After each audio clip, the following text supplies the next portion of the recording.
Hürmetli vatandaşlarım, leksimizden 4-cüsüne başlayımız. Bandung yığını qandaq yığın. Bandung royu bu qandaq ruh. Bandung Konferansı Asya Afrika Konferansı deb atıldı. Bandung yığınının Asya Afrika yığınının en ahirki axbarat deb e'lon qilingan.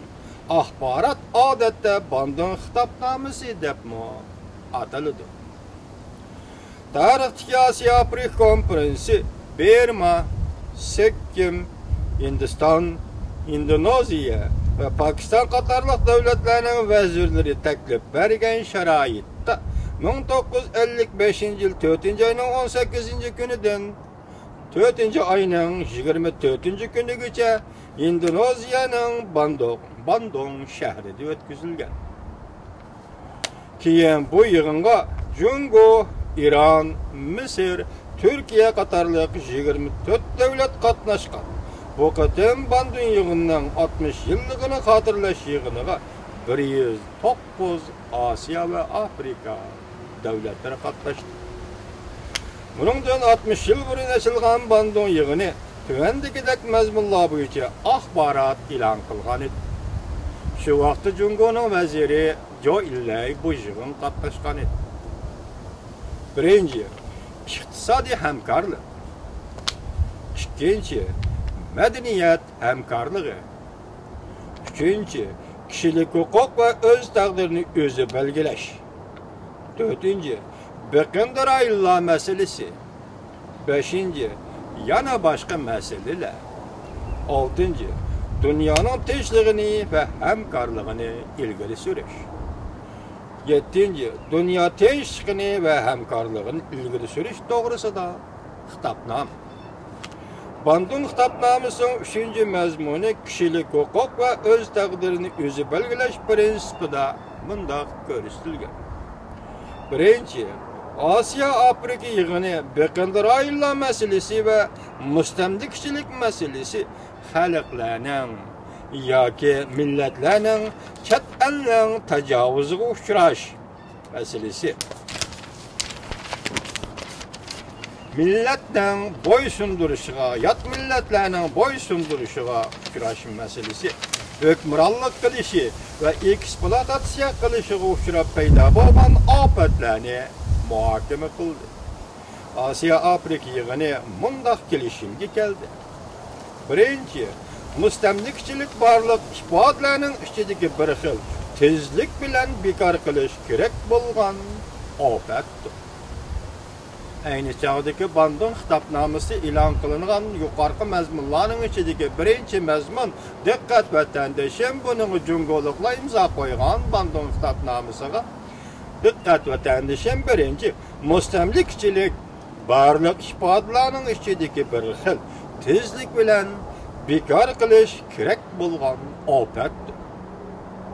Ikkinchi, xalqlarning chet elning bo'ysundirishiga uchrashi, hukmronlik qilishiga va ekspluatatsiya qilishiga uchrashi, negizlik kishilik huquqni inkor qilganlik.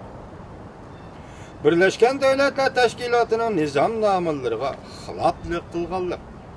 Dunyo tinchlik va hamkorlikni ilgari surishga to'sqinlik qiladiganligini tanib yetdi. Uchinchi, Asya Afrika yig'ini barliq mushkil xalqlarning erkinlik va mustaqillik uchun elib berayotgan kurashlari va barliq ishlarini qo'llaydiganligini jakarlaydi. Diqqat vatandoshim. Uchinchi, Asya Afrika yig'ini barliq mushkil xalqlarning erkinlik va mustaqillik uchun elib berayotgan kurashlari va barliq ishlarini qo'llaydiganligini jakarlaydi. To'rtinchi, Asya Afrika yig'ini aloqador davlatlarning bu xil xalqlarga erkinlik, mustaqillik berishini talab qiladi. Diqqat vatandoshim. To'rtinchi, Asya Afrika yig'ini yoki Bandung yig'ini aloqador davlatlarning bu xil xalqlarga erkinlik, mustaqillik berishini talab qiladi. Asya Afrika yig'ini ya'ni Bandung yig'inining dunyo tinchligi va hamkorlikni ilgari surish to'g'risida xitobnomaning mazmunlari tuvandikicha. Birinchi, negizlik kişilik hukukni hurmat qilish Birleşken Devletler Teşkilatı nizamnomasining prinsip muddaolarini hurmat qilish. Ikkinchi, har qanday davlatning egilik huquqi va zamin putunligini hurmat qilish. Uchinchi, barliq irqlarning barobarligini e'tirof qilish. Barliq cho'ng kichik davlatlarning barobarligini e'tirof qilish. To'rtinchi, boshqa davlatlarning ichki ishlariga aralashmaslik va parakanda qilmaslik.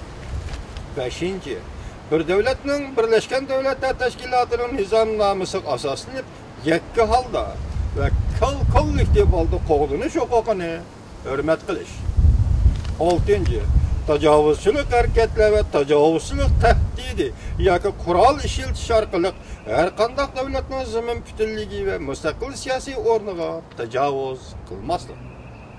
Yettinchi, Birleşken Devletler Teşkilatı'nın nizamnomalariga asoslanib yarashtirish, suhbat orqali, hakimlar soti adliya orqali, tinchlik usullar orqali va aloqador taraflari o'zlari tanlab olgan har xil usul choralarni qo'llanib, barliq xalqaro talash-tortishlarni hal qilish. 8. O'zaro manfaat yetkazish va hamkorlikni ilgari surish. 9. Adolatni va xalqaro majburiyatni hurmat qilish.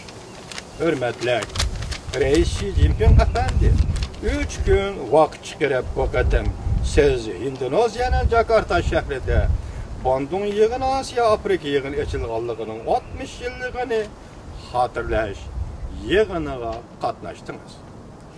Bandung ro'yini izchillashtirish va joriy qildirish to'g'risida muhim nutq so'zladingiz. Qarshi olamiz Reis Xi Jinping Efendi. Yuqorqi xitobnoma muddaa prinsiplariga ayni chog'da Jungoning vaziri Zhou Enlai imzo qo'ygan edi. Va Uyg'urlarga hozirgi avtonomiya ma'muriyatini qurib bergan. Zhou Enlai yuqori prinsiplarga to'liq amal qilmagan va yuqorqi Bandung ro'yining prinsiplarini ijro qilmagan, to'liq ijro qilmagan edi. Endi navbat sizga keldi Reis Xi Jinping Efendi. Bandung ro'yini e'tirof qiling va ijro qiling.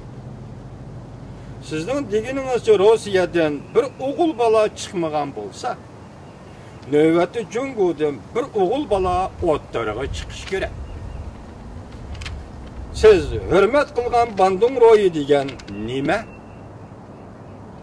Mustamlikachilik barliq isbotlarning ichidagi bir xil tezlik bilan bekor qilish kerak bo'lgan ofatdir. Mana bu buningdan burungi 60 yil burungi Bandung ro'yidir. Mana bu bugungi Bandung ro'yidir. Reis Xi Jinping Efendi siz hurmat qilaman degan Bandung ro'yi mana shu Bandung ro'yidir. Bandung yig'inining ro'yidir. Sizni tarix kutmoqda. Reis Xi Jinping Efendi